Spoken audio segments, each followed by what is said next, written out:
नमस्कार दोस्तों। मैं सुरेश कुमार देवांगन पुनः आपके सामने एक बार हूँ। आज हम चर्चा करने वाले हैं नई शिक्षा नीति पे। दोस्तों, नई शिक्षा नीति आपने देख ली होगी। मैं आपको दिखाना चाहूंगा। ये है आपका न्यू एजुकेशन पॉलिसी। ये 66 पेजेस में है। आप सभी ने देख लिया होगा, कंटेंट से लेकर सारी चीजें इसमें मौजूद हैं। और ये मैं आपको लिंक के माध्यम से इस YouTube वीडियो में अवेलेबल करा दूंगा आपको। ये राष्ट्रीय शिक्षा नीति हिंदी में भी है।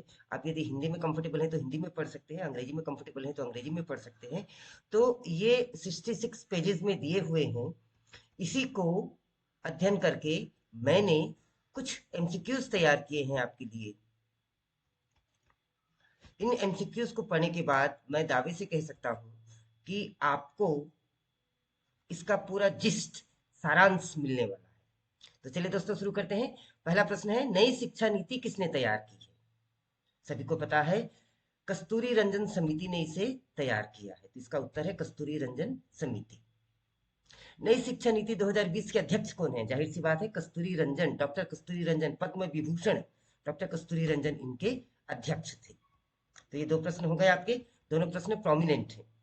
उसके बाद अगला प्रश्न आपका आता है, नई शिक्षा नीति 2020 में केंद्र सरकार द्वारा जीडीपी का कितना प्रतिशत खर्च किया जाएगा? तो दोस्तों, अभी नरेंद्र मोदी सरकार ने यह निश्चित किया है कि जीडीपी का 6% खर्च न्यू एजुकेशन पॉलिसी पे किया जाएगा। नई शिक्षा नीति के लिए इतना खर्च निर्धारित किया गया है। नई शिक्षा नीति 2020 में मानव संसाधन विकास मंत्रालय को क्या नया नाम दिया गया है? पहले इसे मिनिस्ट्री ऑफ एचआरडी कहते थे, ह्यूमन रिसोर्स डेवलपमेंट। अब इसका नाम बदल के एजुकेशन मिनिस्ट्री कर दिया गया, शिक्षा मंत्रालय। तो ए शिक्षा मंत्रालय इसका उत्तर हो जाएगा। नई शिक्षा नीति 2020 में 10+2 शिक्षा नीति का नया पैटर्न क्या है? 10+2 पहले होता था, पहले हाई स्कूल पढ़ते थे, फिर 11वीं और 12वीं +2 2 साल और पढ़ते थे। लेकिन अब उसे बदल कर दिया गया है 5+3+3+4। ये आपने अध्ययन कर ही लिया होगा। ये प्रश्न भी बहुत ही प्रोमिनेंट है। इसमें 5 नंबर का क्या महत्व होता है? अगला प्रश्न ये कहता है, नई शिक्षा नीति 2020 में 5 नंबर को किस उम्र का कहा गया है? उसे मध्य चरण कहा गया है, फाउंडेशन स्टेज कहा गया, कि माध्यमिक चरण कहा गया, कि तैयारी चरण कहा गया? तो आप याद रखेंगे, नाम में कंफ्यूजन नहीं रहना चाहिए। फाउंडेशन स्टेज उसे कहा गया है। अगले प्रश्न की ओर बढ़ते हैं। नई शिक्षा नीति 2020 में कौशल विकास पाठ्यक्रम किस कक्षा से शुरू होगा? कौशल विकास, स्किल डेवलपमेंट कौन से क्लास से चालू होगा? तो क्लास 6 से चालू होगा। आगे एक प्रश्न आएगा, व्यावसायिक जो होगा, वोकेशनल क्लासेस कहाँ से चालू होगी? तो वो भी कक्षा 6वीं से चालू होगा। इस बात को ध्यान रखेंगे। अगले प्रश्न की ओर बढ़ते हैं। नई शिक्षा नीति 2020 में एक छात्र को उसकी मातृभाषा में कितने क्लास पढ़ना चाहिए? कितने क्लास तक उसको नई शिक्षा नीति के अंतर्गत पढ़ाई जानी चाहिए? ये प्रश्न है आपका। तो आप याद रखिए, उसे कम से कम कक्षा 5वीं तक, चाहे वो मराठी हो, मलयालम हो, तमिल हो, हिंदी हो, जो भी उनकी मातृभाषा हो, उस मातृभाषा में उसे कम से कम 5वीं तक पढ़ाई जानी चाहिए। नई शिक्षा नीति 2020 में किस बोर्ड की परीक्षा को हटाया जाएगा? 5वीं, 8वीं, 10वीं, 12वीं, ये सारे बोर्ड हुआ करते थे, उनमें से अब 10वीं बोर्ड को हटा दिया जाएगा। 10वीं कक्षा बोर्ड की परीक्षा नहीं होगी। एनईपी का पूर्ण रूप क्या है? नेशनल एजुकेशन पॉलिसी, राष्ट्रीय शिक्षा नीति। ये बताने की बात नहीं है, प्रश्न था इसलिए प्रश्न बन गया है इस पर।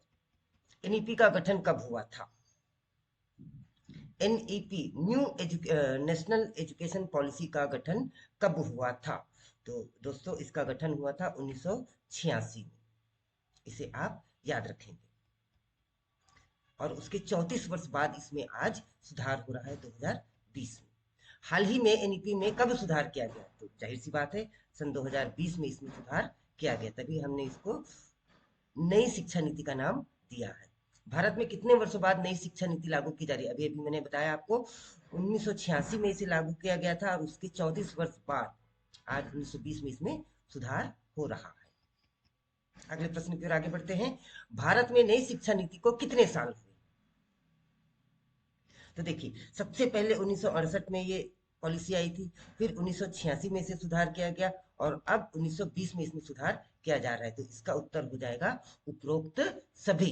प्रश्न को फिर से मैं पढ़ता हूँ, भारत में नई शिक्षा नीति को कितने साल हुए हैं? तो अब आप 1968 से लेकर अभी तक गिन लीजिए, और वो साल हो चुके हैं। चूंकि तीनों दिए हुए हैं और उपरोक्त सभी दिया हुआ है, तो इसका उत्तर हो जाएगा उपरोक्त सभी। नई शिक्षा नीति 2020 में किस कक्षा से व्यावसायिक कक्षाएं प्रारंभ हो गया? थोड़ी देर पहले मैंने चर्चा में आपको बताया था कि व्यावसायिक शिक्षा भी कक्षा 6वीं से चालू हो जाएगी। इसका उत्तर हो जाएगा 15th का आंसर हो जाएगा ए, 6th क्लास। नई शिक्षा नीति 2020 की परामर्शी प्रक्रिया कब तक चली? हाँ दोस्तों, मैं आपको बताना चाहूंगा 8 महीने तक इसकी प्रक्रिया चली, परामर्श लेने की प्रक्रिया चली, जो 26 जनवरी 1919 से चालू होकर 31 अक्टूबर 2019 तक चली, जिसमें विभिन्न विद्यालय, विश्वविद्यालय के प्रवक्ता, मानद व्याख्याता और बड़ी बड़ी एजेंसी के विद्वानों से परामर्श ली गई, उसके बाद इसे प्रभावी किया गया।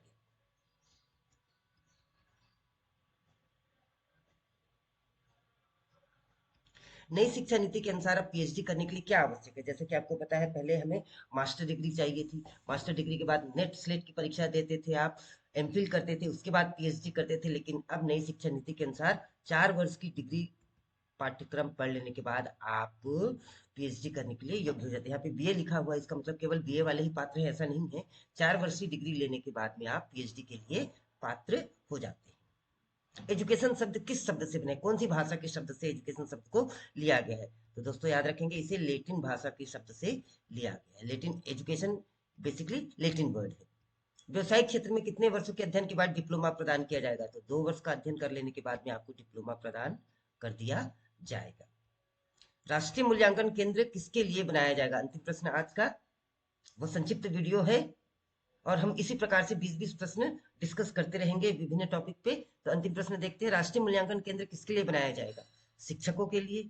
मूल्यांकन केंद्र तो शिक्षकों के लिए, कंफ्यूज ना होइए, ये बच्चों के लिए बनाया जाएगा।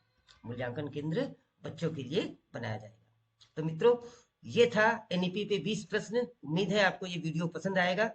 कमेंट सेक्शन में आप अपने कमेंट लिखकर मुझे जरूर बताएं कि क्या इस प्रकार की वीडियोस आपके लिए उपयोगी है। अगले वीडियो में मिलते हैं, बने रहिए इस वीडियो में। और मैं एनईपी के हिंदी और इंग्लिश दोनों वर्जन का आपको नीचे डिस्क्रिप्शन बॉक्स में लिंक दे दूंगा, जहां से आप ले सकते हैं। धन्यवाद, आपका दिन मंगलमय।